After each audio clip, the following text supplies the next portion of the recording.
الحمد لله نحمده ونستعينه ونستغفره ونؤمن به ونتوكل عليه ونعوذ بالله من شرور أنفسنا ومن سيئات أعمالنا من يهده الله فلا مضل له ومن يضلله فلا هادي له ونشهد أن لا إله إلا الله وحده لا شريك له ونشهد أن سيدنا وحبيبنا وسندنا وشفيعنا وإمامنا ومولانا محمدا عبده ورسوله صلى الله تبارك وتعالى عليه وعلى آله وأصحابه وذرياته وبارك وسلم تسليما كثيرا كثيرا. أما بعد فأعوذ بالله من الشيطان الرجيم. بسم الله الرحمن الرحيم. ربنا وابعث فيهم رسولا منهم يتلو عليهم آياتك ويعلمهم الكتاب والحكمة ويزكيهم إنك أنت العزيز الحكيم. صدق اللہ مولانا العظیم. محترم حاضرین، ہمارے لیے یہ بڑی سعادت کی بات ہے کہ ہماری زندگی کے کچھ اوقات اور لمحات ہمارے آقا و مولا فخر دو عالم جناب محمد رسول اللہ صلی اللہ علیہ وسلم کی یاد میں گزر جائیں اور آپ کے تذکرے سے ہمارے دل و دماغ معمور ہو جائیں. ایک امتی کے لیے اس سے بڑی سعادت کی بات اور کچھ نہیں ہو سکتی.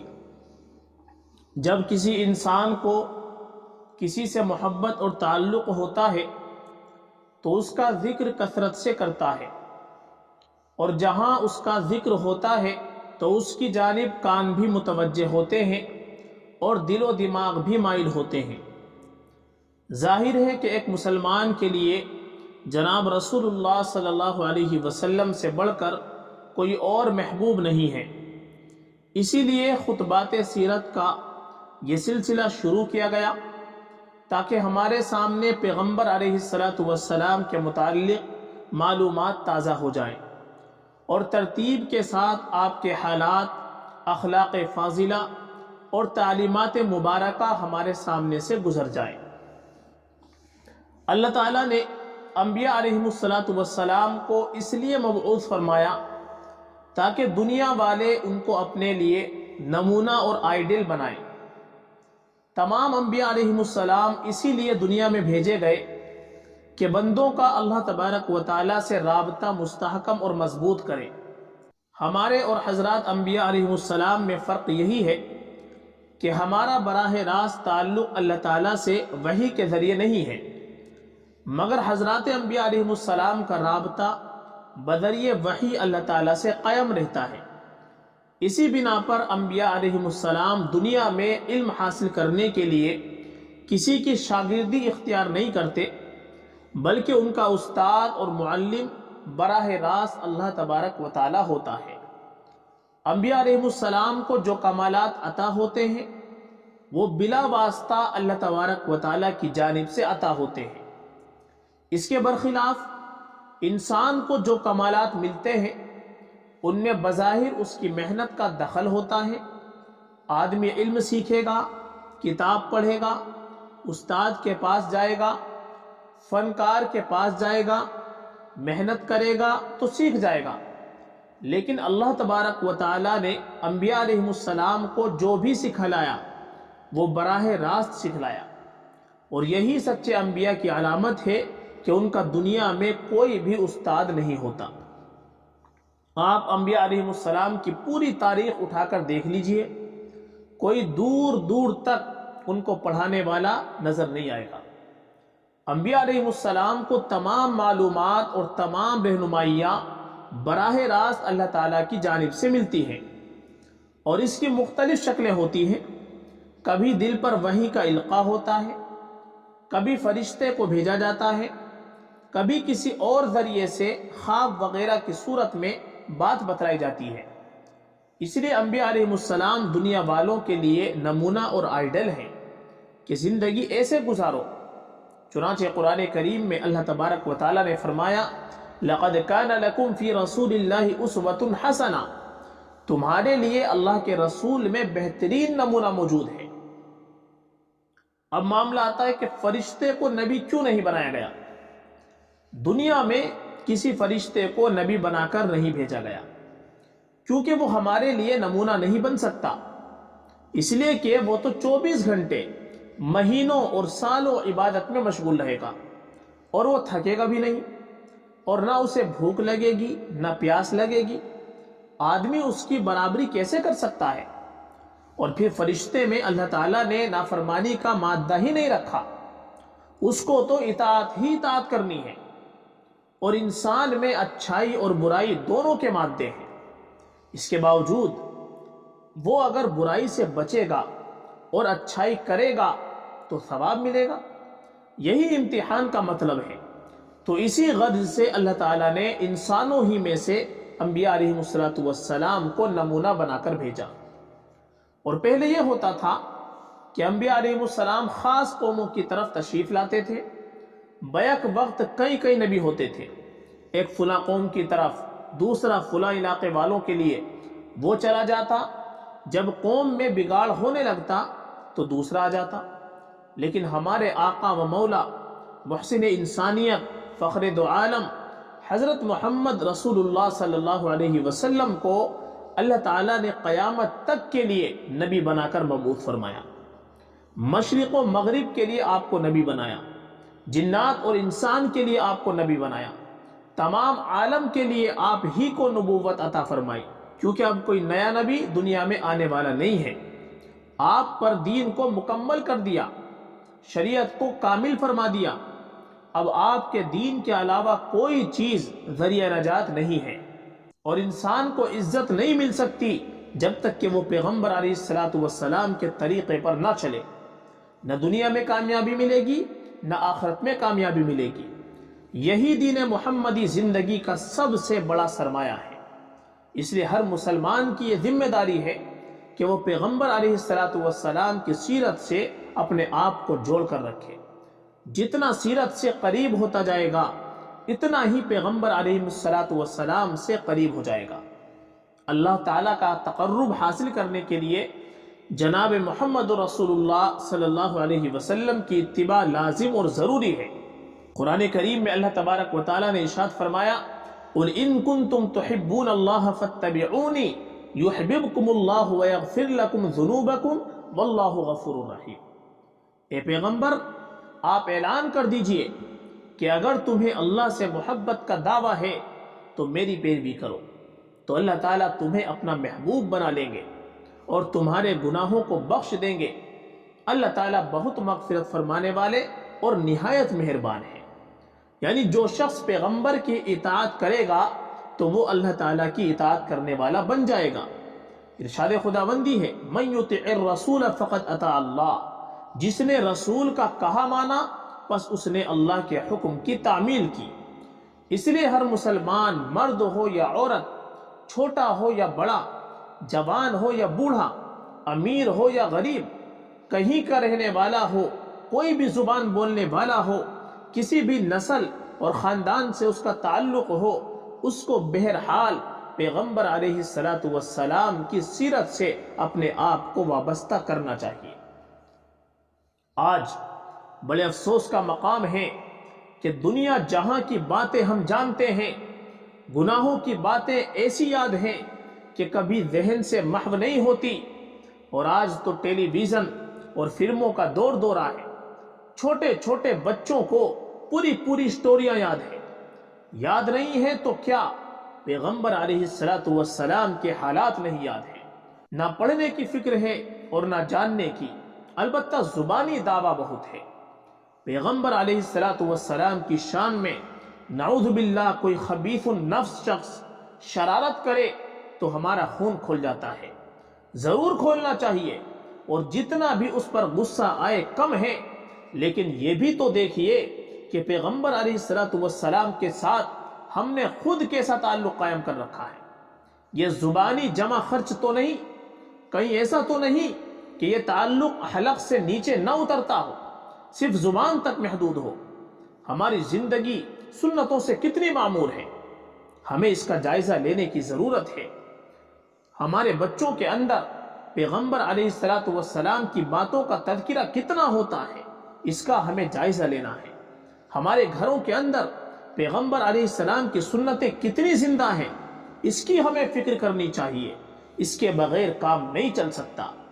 انہی سب مقاصد کے تحت ایک چھوٹا سا پروگرام شروع کیا گیا ہے کہ 24 گھنٹوں میں 1 گھنٹہ نکالیں کہ ہم نبی کریم صلی اللہ علیہ وسلم کے حالات سنیں گے۔ اس سے دلچسپی پیدا ہوگی، محبت میں اضافہ ہوگا، انشاءاللہ دل میں سنتوں پر عمل کرنے کا جذبہ بیدار ہوگا، اور ہمارے گھروں کے اندر سنتیں زندہ ہوں گی۔ ہماری سیرت اور صورت اور عادات و اخلاق سنتوں کے رنگ میں رنگین ہو جائیں گے۔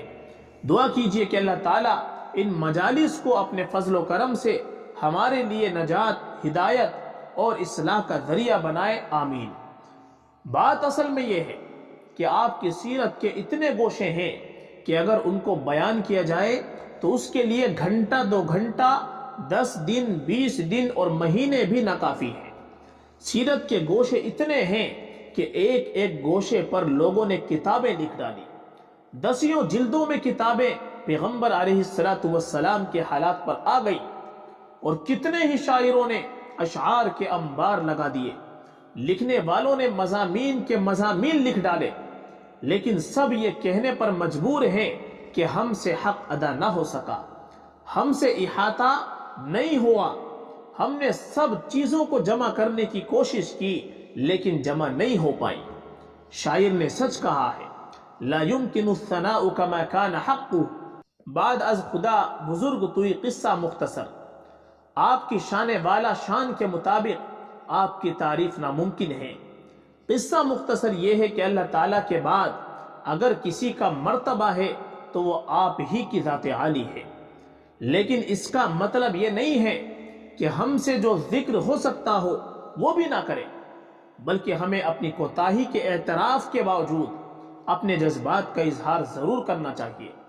بری بنا آئندہ کچھ اشارات پیغمبر علیہ السلام کی سیرت طیبہ کے بارے میں پیش کیے جائیں گے انشاءاللہ۔ آج کے دن کے لیے موضوع متعین کیا گیا تھا نبی کریم علیہ السلام کا خاندان اور ولادت مبارکہ، تو اس سلسلے میں ہمیں ذرا پیچھے کی جانب چلنا پڑے گا۔ مکہ معظمہ جو آپ کی ولادت کی جگہ ہے، اس میں کون لوگ آباد تھے، کب سے اس کی آبادی ہوئی، آپ کا خاندان کیا تھا، اس پر تھوڑی سی روشنی قرآن پاک میں بھی ہے اور احادیث شریفہ میں بھی۔ انبیاء علیہ السلام میں نہایت جلیل القدر پیغمبر سیدنا حضرت ابراہیم خلیل اللہ علیہ السلام ہیں۔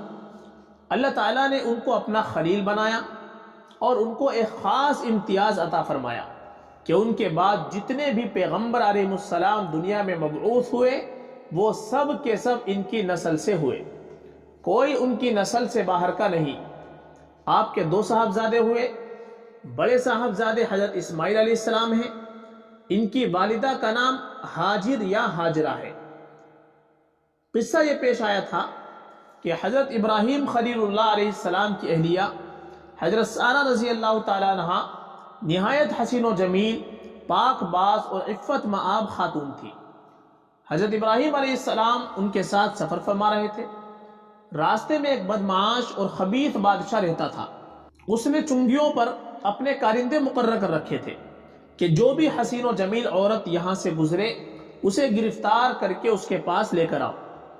اس کا یہ دستور تھا کہ اگر کوئی عورت کسی مرد کے ساتھ ہوتی اور وہ اسے اپنی بیوی بتاتا تو اس عورت کو گرفتار کر لیتا، اور اگر یہ کہتا کہ میری بہن ہے تو اس سے تعرض نہ کرتا تھا۔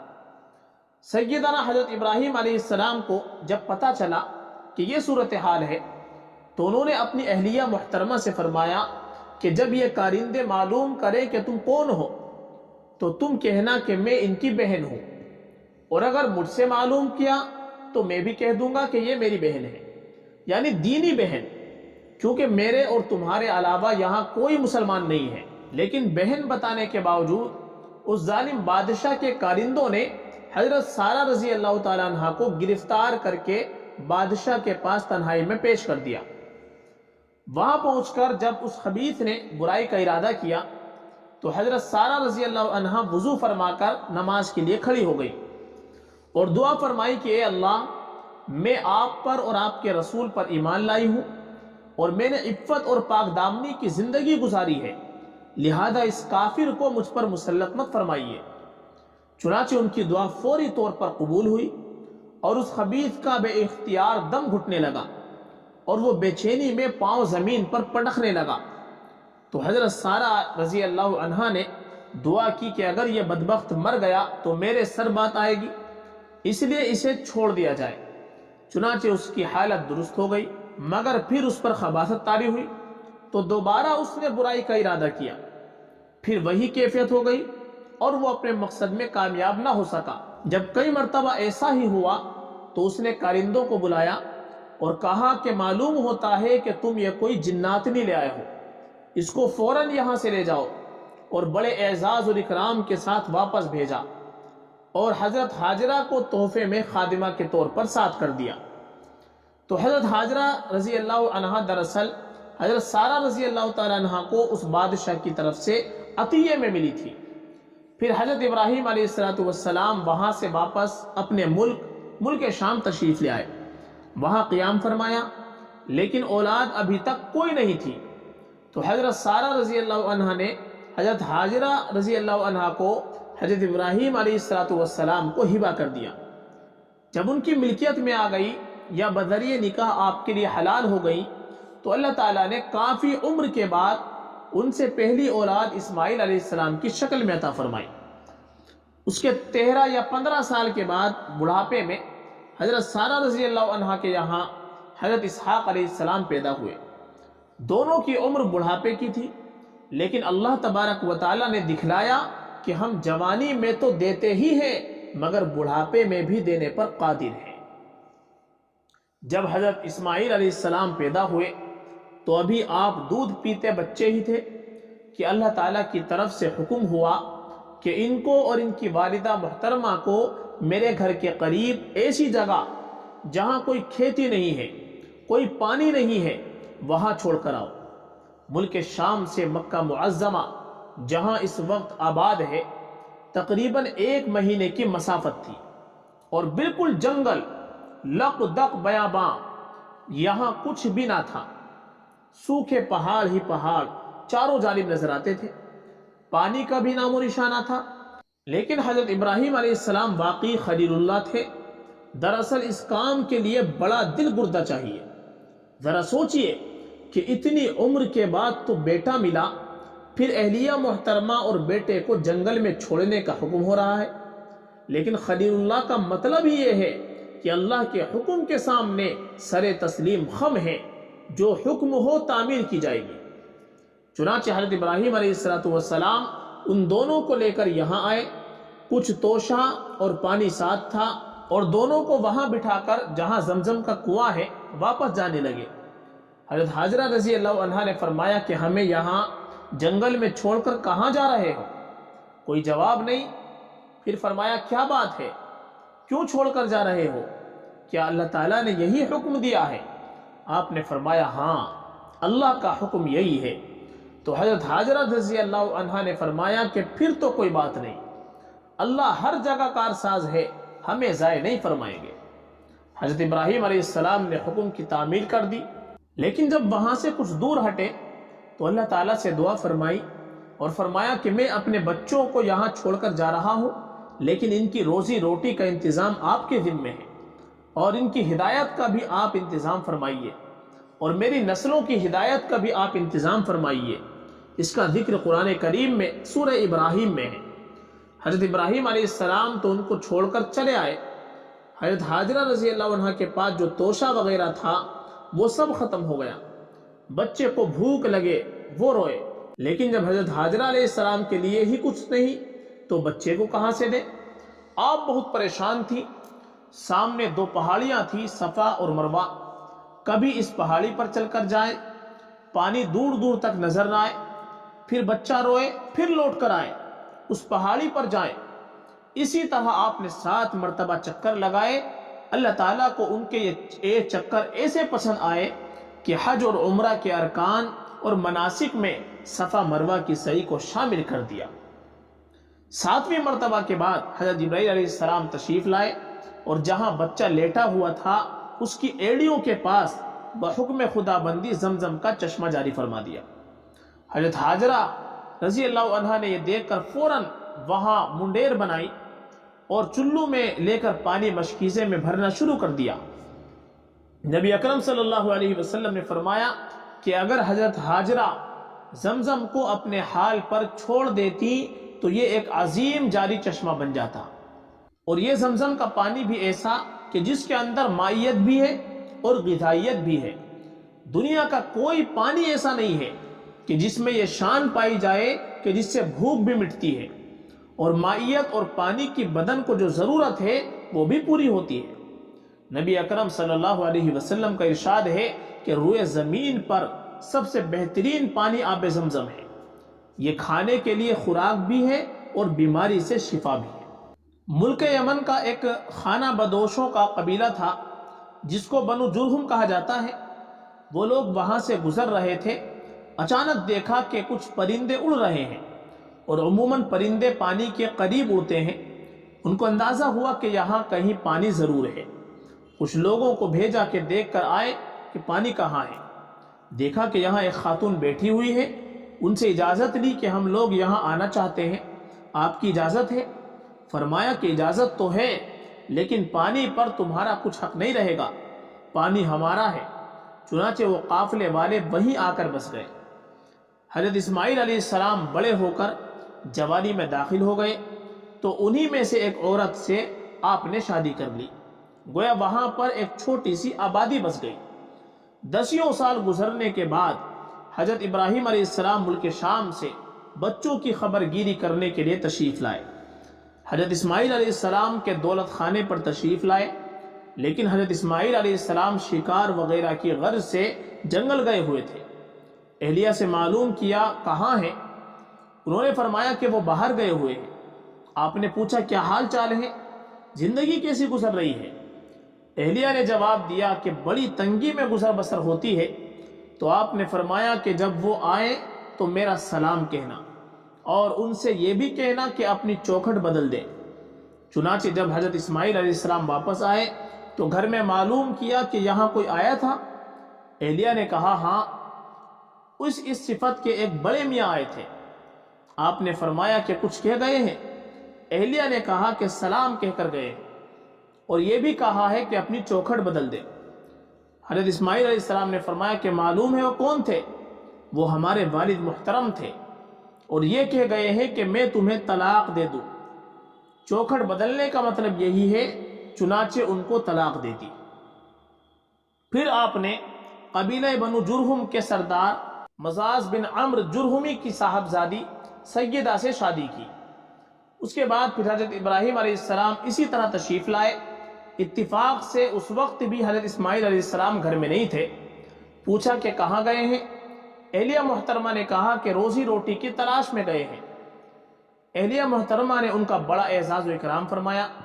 حضرت ابراہیم علیہ السلام نے فرمایا کہ ان سے سلام کہنا اور یہ بھی کہنا کہ اپنی چوکھٹ مضبوطی سے پکڑے رہیں۔ چنانچہ اسماعیل علیہ السلام تشریف لائے۔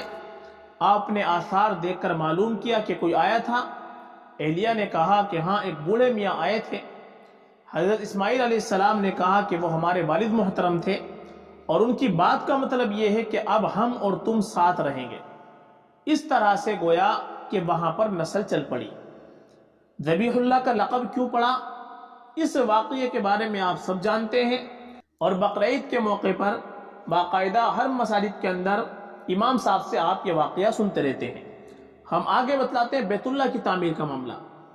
اللہ تعالیٰ نے فرمایا کہ جو ہمارا گھر طوفان نوح میں ختم ہو چکا تھا اور اس کے آثار ظاہر نہیں ہو رہے تھے، اب تم دونوں باپ بیٹے مل کر اس کی تعمیر کرو۔ چنانچہ حضرت ابراہیم اور حضرت اسماعیل علیہ السلام نے حضرت جبرائیل علیہ السلام کی رہنمائی میں ان آثار پر جو حضرت نوح علیہ السلام کے زمانے میں دب گئے تھے، بیت اللہ شریف کی تعمیر فرمائی۔ اس کا بھی قرآن کریم میں ذکر ہے۔ جب تعمیر مکمل ہو گئی تو وہ دونوں نے دعا فرمائی، بالخصوص سیدنا خلیل اللہ حضرت ابراہیم علیہ السلام نے کئی دعائیں فرمائی۔ ایک دعا یہ فرمائی کہ اے ہمارے رب، ہماری یہ چھوٹی سی محنت قبول فرما لیجئے۔ اے ہمارے رب ہمیں اپنا تابع دار بنا دیجئے اور ہماری نسلوں کو بھی اپنا تابع دار بنا دیجئے، اور فرمایا کہ ہمیں ہمارے مناسک اور زندگی گزارنے کے طریقے ہمیں بتلا دیجئے اور ہمیں اپنی جانب رجوع ہونے کی توفیق عطا فرمائیے۔ اس کے بعد ایک اہم دعا یہ فرمائی کہ ربنا وابعث فیہم رسولا منہم یتلو علیہم آیاتک ویعلمہم الکتاب والحکمت ویزکیہم انک انت العزیز الحکیم۔ اے ہمارے رب اس قوم میں ایک ایسا نبی مبعوث فرمائیے جو ان پر آپ کی آیتیں پڑھ کر سنائے اور ان کو حکمت کی تعلیم دے اور لوگوں کا تزکیہ کرے، بے شک تو زبردست اور حکمت والا ہے۔ اس اہم دعا کا مصداق ہمارے آقا سردار حضرت محمد مصطفیٰ صلی اللہ علیہ وسلم ہے۔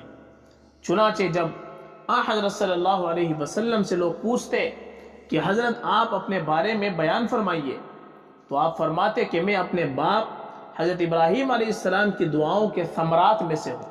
انہوں نے جو دعا مانگی تھی ان کی دعا کی تکمیل میری بعثت کے ذریعے سے ہوئی۔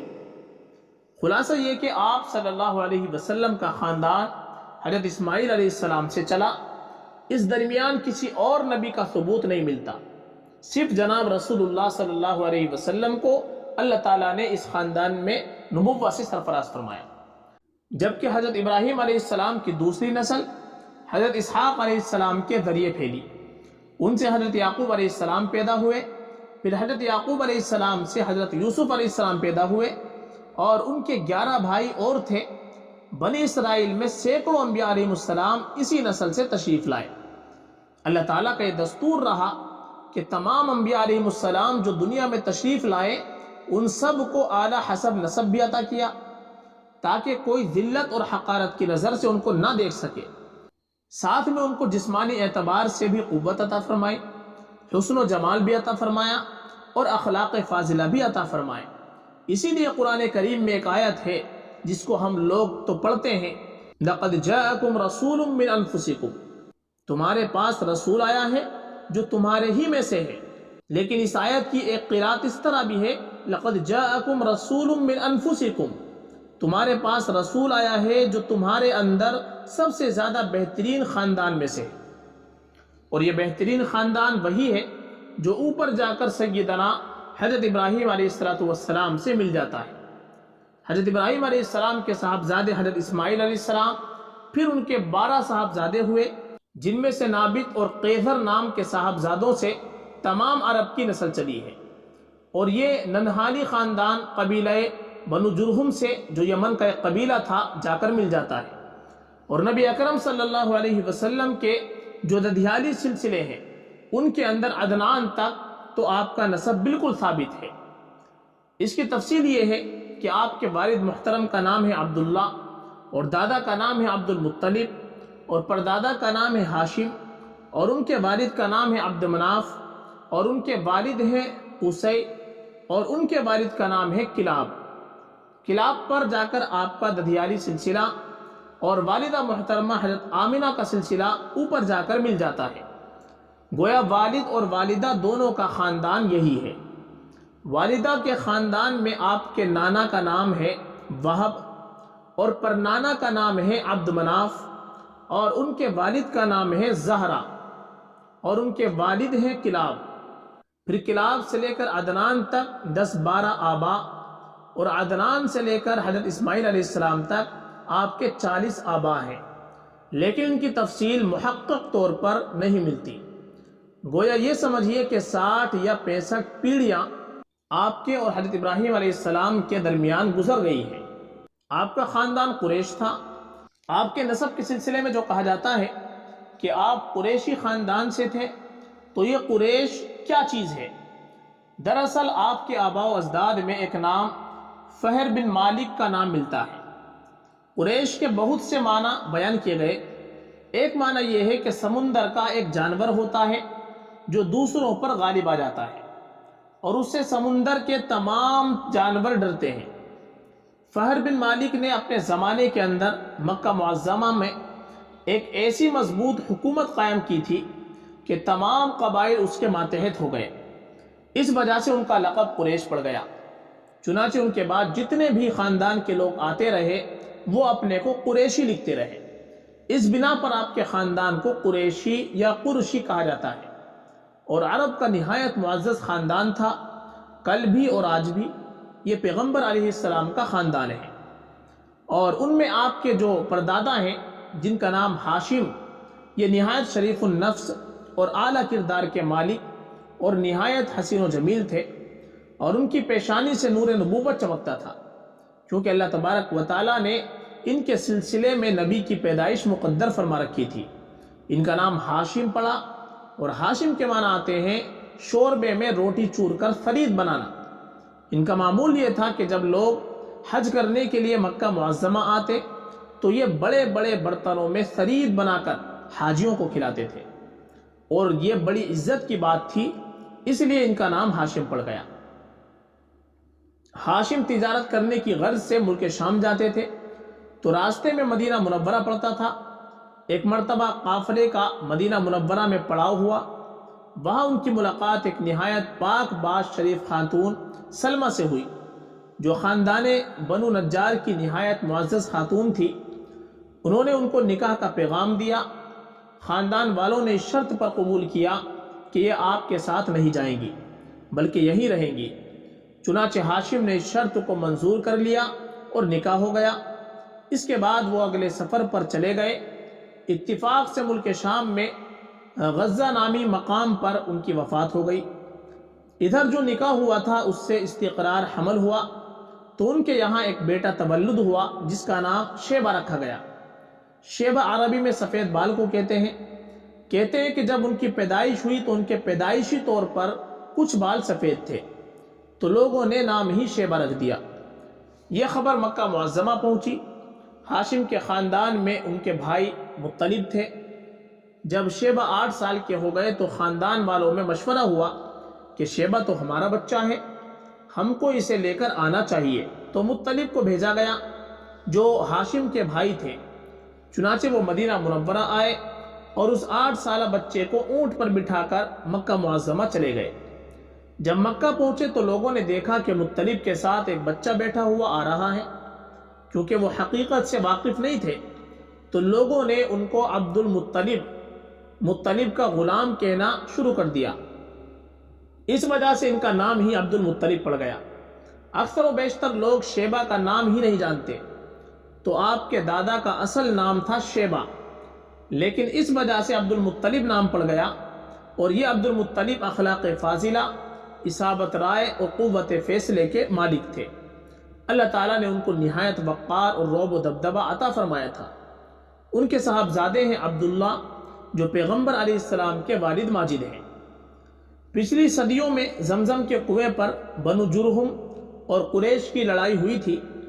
قبیلہ بنو جرہم کو جب قوت حاصل نہیں ہوئی تو انہوں نے اس کنویں کو پاٹ دیا تھا، اور سالوں سے اس کا نام و نشان ختم تھا، اور یہ معلوم نہیں تھا کہ زمزم کہاں ہے۔ تو خواجہ عبد المطلب کو خواب میں دکھلایا گیا کہ کوئی کہنے والا کہہ رہا ہے کہ کنواں کھودو، اور اس کے نام کبھی برقع، کبھی مظنونہ وغیرہ آتے، اور اخیر میں تیسرے یا چوتھے دن یہ دیکھا کہ کہنے والا کہہ رہا ہے کہ زمزم کھودو، اور جگہ بھی بتلائی کہ یہاں کھودنا ہے۔ خواجہ عبد المطلب نے قریش کے لوگوں سے کہا کہ مجھ کو اس طرح سے خواب دکھلایا گیا، اس لیے آب زمزم کھودنا ہے۔ لوگوں نے کہا ایسا مت کرو، لیکن ان کو یقین کامل تھا، اس لیے انہوں نے زمزم کا کنواں اپنے بڑے بیٹے حارث کے ساتھ مل کر کھودا، اور تھوڑی سی کھدائی کے بعد ہی وہ مینڈ نکل آئی جو حضرت اسماعیل علیہ السلام کے زمانے میں تھی۔ دوسرے لوگوں کو اس پر بڑا حسد ہوا، انہوں نے اس کو خراب کرنا شروع کر دیا۔ جب عبد المطلب بہت پریشان ہو گئے تو انہوں نے اللہ تعالیٰ سے دعا کی کہ الہ العالمین، یہ پینے والوں کے لیے تو ٹھیک ہے، لیکن جو اس سے برا چاہے اس کا میں ذمہ دار نہیں۔ چنانچہ جس نے اس کے ساتھ برا چاہا تو وہ بیمار ہونے لگا۔ اس طرح سے حاسدین کی ہمتیں پست ہو گئی۔ خواجہ عبد المطلب نے اس وقت یہ منت مانی کہ ابھی تو میرا ایک ہی بیٹا ہے، ان لوگوں سے مقابلہ میرے لیے دشوار ہے، اگر اللہ تعالیٰ مجھے 10 جوان بیٹے عطا فرمائے تو میں ایک بیٹے کو اللہ کے راستے میں قربان کروں گا۔ چنانچہ اللہ تعالیٰ نے ان کو 10 بیٹے عطا فرمائے، اور سب کے سب ماشاءاللہ خوب روح طاقتور تھے۔ جو اپنے والد محترم کے دست و بازو بن گئے۔ ایک دن آپ نے خواب میں دیکھا کہ کوئی کہنے والا کہہ رہا ہے کہ اب اپنی نظر اور منت تو پوری کرو۔ چنانچہ ان کو خیال آیا کہ ہاں میں نے نظر مانی تھی، تو اب یہ ہوا کہ ان 10 بیٹوں میں سے کس کی قربانی کریں۔ لہذا قرآن دازی کی۔ اتفاق سے قرعے میں عبداللہ جو سب سے چھوٹے بیٹے تھے ان کا نام آیا۔ چنانچہ انہوں نے بلا تکلف نظر پوری کرنے کا ارادہ کیا اور قربانی کے ارادے سے انہیں لے جانے لگے، تو بہنیں بھائی کو دیکھ کر رونے لگی کہ ہمارے بھائی کو کہاں لے جا رہے ہو۔ بالآخر مشورے میں یہ بات طے ہوئی کہ آپ ایسا کیجئے کہ ان کے ساتھ 10 اونٹوں کو رکھیے اور پھر قرعہ ڈالیے۔ اگر 10 اونٹوں کا نام نکل آئے تو ان کے بدلے میں 10 اونٹوں کی قربانی کی جائے۔ یہ رائے ان کو پسند آئی۔ قرعہ اندازی کی گئی تو 10 اونٹوں کے بجائے پھر عبداللہ ہی کے نام نکلا، مگر بہنوں نے کہا کہ 20 پر قرعہ کیجئے۔ چنانچہ 20 پر قرعہ ڈالا تو پھر عبداللہ کا نام نکلا۔ بالآخر جب تک 100 اونٹ پورے نہیں ہوئے برابر عبداللہ ہی کے نام کا قرعہ نکلتا رہا۔ جب 100 پورے ہو گئے تو اونٹوں کا قرعہ نکلا، چنانچہ 100 اونٹوں کو قربان کر کے عبداللہ کی جان بچی۔ یہاں یہ بات یاد رکھنا چاہیے کہ جتنے بھی انبیاء علیہ السلام دنیا میں تشریف لائے، کوئی بھی ایسا نہیں ہے کہ اس کے اندر نکاح کے اعتبار سے کوئی بگاڑ ہو، یعنی حرام نسل سے کوئی نبی دنیا میں مبعوث نہیں ہوا۔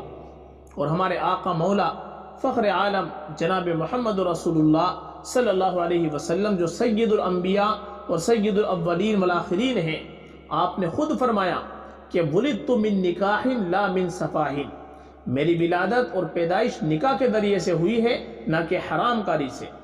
اوپر حضرت آدم علیہ السلام تک نہایت طیب اور حلال سلسلہ ہے، اس میں ذرہ برابر بھی فحش اور فواحش کا کوئی شائبہ نہیں ہے۔ آپ کے والد ماجد حضرت عبداللہ کا نکاح قبیلہ بنو زہرہ کی معزز ترین خاتون حضرت آمنہ سے ہوا۔ اللہ تعالیٰ نے ان دونوں کے ملاپ سے ہمارے آقا مولا جناب رسول اللہ صلی اللہ علیہ وسلم کو بظاہر اسباب دنیا میں وجود بخشا۔ حضرت آمنہ خود فرمایا کرتی تھی کہ میں نے اس زمانے میں جبکہ پیغمبر علیہ السلام میرے بطن میں تھے کبھی کوئی بوجھ محسوس نہیں کیا، اور عجیب برکتیں اس زمانے میں ظاہر ہوتی رہی، اور ایسے خواب دکھائے جاتے رہے کہ جس میں صاف طور پر یہ اشارہ تھا کہ تمہارے پیٹ میں جو ذات پرورش پا رہی ہے وہ کوئی معمولی شخص نہیں ہے، وہ اپنے دور کا نبی، اللہ تعالیٰ کا مقرب ترین بندہ، ہادی عالم ہے۔ اور یہ حضرت آمنہ کے لیے بڑی خوش نصیبی کی بات تھی کہ اللہ تعالیٰ نے ان کو اپنے محبوب ترین پیغمبر کی والدہ ماجدہ ہونے کا شرف عطا فرمایا۔ جس وقت آپ کی پیدائش ہوئی تو پورا گھر روشنی سے بھر گیا۔ دوسری جانب یہ ہوا کہ کسریٰ فارس کے علاقے کے بادشاہ کا نام، اس کے آتش کا دے میں ایک آگ جل رہی تھی، جہاں آگ کی پوجا ہوتی تھی جو سالوں اور صدیوں سے جل رہی تھی، کبھی بجھی نہیں تھی۔ حضرت صلی اللہ علیہ وسلم کی پیدائش ہوتے ہی وہ آگ بجھ گئی، اور اس کے محل کے 14 کنگورے فوراً ٹوٹ کر گر پڑے، اور ایک نہر ساوا کے نام سے جاری تھی وہ اچانک خشک ہو گئی۔ وہاں لوگوں میں کھلبلی مچ گئی کہ یہ تو عجیب و غریب واقعات پیش آئے، اور تحقیقات شروع ہوئی جس کی تمام تفصیل سیرت کی کتابوں میں مذکور ہے۔ جو پرانی کتابوں کے جاننے والے تھے انہوں نے آ کر یہ خبر دی کہ دراصل آخری نبی کی پیدائش ہو چکی ہے، اور 14 کنگورے کے گرنے کا مطلب یہ ہے کہ 14 پیڑھیوں اور بادشاہوں کے بعد کسریٰ کی حکومت ہمیشہ کے لیے دنیا سے فنا ہو جائے گی اور باقی نہیں رہے گی۔ چنانچہ یہی ہوا کہ جو اس زمانے میں بادشاہ تھا اس کے 14 بادشاہوں کے بعد کسریٰ کی حکومت کا حضرت عثمان غنی رضی اللہ تعالیٰ عنہ کے زمانے میں ہمیشہ کے لیے خاتمہ ہو گیا۔ آپ کی پیدائش ماہ ربیع الاول میں ہوئی۔ اس میں اصحاب سیر کا اختلاف ہے کہ پیدائش کی تاریخ کون سی تھی۔ بعض نے کہا 2، بعض نے 5، بعض نے 9 اور بعض نے 12 کہا ہے۔ بہرحال شریعت میں جو اصول ہیں ان کے اعتبار سے محض کسی تاریخ کی اہمیت نہیں، البتہ مہینہ ربیع الاول ہی کا متعین ہے۔ ربیع الاول کو خاص طور پر ان تاریخوں اور ان ایام میں پیغمبر علیہ السلام کی یاد اور آپ کی سیرت کا تذکرہ اور آپ کے زمانے کے حالات کا تذکرہ ہمارے لیے بہرحال سعادت کی بات ہے۔ جس وقت آپ کی پیدائش ہوئی تو تمام خاندان قریش کے اندر خوشی پھیل گئی، چونکہ آپ کے والد ماجد پہلے ہی وفات پا چکے تھے، اس لیے آپ کے دادا خواجہ عبد المطلب نے آپ کے لیے عقیقے کا انتظام کیا، تمام خاندان قریش کو دعوت دی اور آپ کا نام محمد رکھا گیا، اور والدہ نے آپ کا نام احمد رکھا، اور اس نام کے بارے میں ان کو خواب میں بتلا دیا گیا تھا کہ آپ کے یہاں جو بیٹا ہوگا اس کا نام تم احمد رکھنا۔ سیدنا حضرت عیسیٰ علیہ السلام نے اپنی امت کو خبر دے دی تھی کہ میرے بعد ایک نبی تشریف لائیں گے جس کا نام احمد ہوگا۔ قرآن کریم میں سورہ صف میں اس کا تذکرہ موجود ہے۔ خواجہ عبد المطلب نے آپ کا نام محمد رکھا، چونکہ مکہ میں ایسے نام کا تذکرہ نہیں تھا، اس لیے لوگوں نے کہا کہ آپ نے تو عجیب و غریب نام رکھا ہے۔ انہوں نے کہا کہ نہیں، میرا بیٹا محمد ہے۔ یہ دونوں احمد اور محمد نام حمد سے ماخوذ ہے۔ حمد کے معنی اللہ کی تعریف کرنا، اور احمد کا مطلب اللہ کی سب سے زیادہ تعریف کرنے والا، اور محمد کا مطلب جس کی تعریف کی جائے، بہت تعریف کی جائے۔ چنانچہ پیغمبر علیہ السلام پر یہ دونوں باتیں صادق آتی ہیں۔ آپ بھی قابل تعریف ہیں، اور آپ کی زبان مبارک سے جس طرح اللہ تبارک و تعالیٰ کی تعریف نکلی ہے، کسی اور کی زبان سے اس انداز میں نہیں نکلی۔ سردار مکہ خواجہ عبد المطلب اگر مجلس میں بیٹھے رہتے تو کسی کو بولنے کی ضرورت نہیں ہوتی تھی، لیکن پیغمبر علیہ السلام جب تشریف لاتے تو ان کے برابر میں بیٹھتے۔ کسی کو اگر ناگواری ہوتی تو دادا کہتے کہ اس میرے بیٹے کی الگ ہی شان ہے، اور نہایت تعلق کا اظہار کرتے رہے۔ اس کی ایک خاص وجہ یہ بھی تھی کہ آپ کے والد حضرت عبداللہ پہلے ہی وفات پا چکے تھے، بعد میں آپ کی پیدائش ہوئی، اس لیے دادا کو بہت زیادہ پیار تھا۔ نیز آپ کے والد سے بھی دادا کو بہت پیار تھا، کیونکہ 100 اونٹ قربان کر کے ان کی جان بچی تھی، اور پھر جوانی کی عمر بعض روایات میں ہے کہ کل 18 سال کی عمر میں مدینہ کے سفر کے دوران ان کی وفات ہو گئی تھی۔ آج کی ان باتوں کا خلاصہ یہ نکلا کہ پیغمبر علیہ السلام کے جد اعلیٰ حضرت ابراہیم علیہ السلام ہیں، اور آپ کا تعلق خاندان قریش سے ہے، جو فہر بن مالک کے بعد سے قریش کہلائے جانے لگے، اور یہ پورا خاندان اپنے اخلاق، کردار، طاقت اور قوت کے اعتبار سے اس وقت بھی ممتاز تھا اور آج بھی ممتاز ہے۔ نبی کریم علیہ السلام کی ولادت مبارکہ اس مہینے میں ہوئی جسے ربیع الاول کہا جاتا ہے، اور اس کے بعد آپ کے بچپن اور بعثت سے پہلے کے حالات انشاءاللہ وہ کل کی مجلس میں بیان کیے جائیں گے۔ اللہ تعالی ہم سب کو ان باتوں سے نفع اٹھانے کی توفیق عطا فرمائے، آمین۔ وآخر دعوانا ان الحمد للہ رب العالمین۔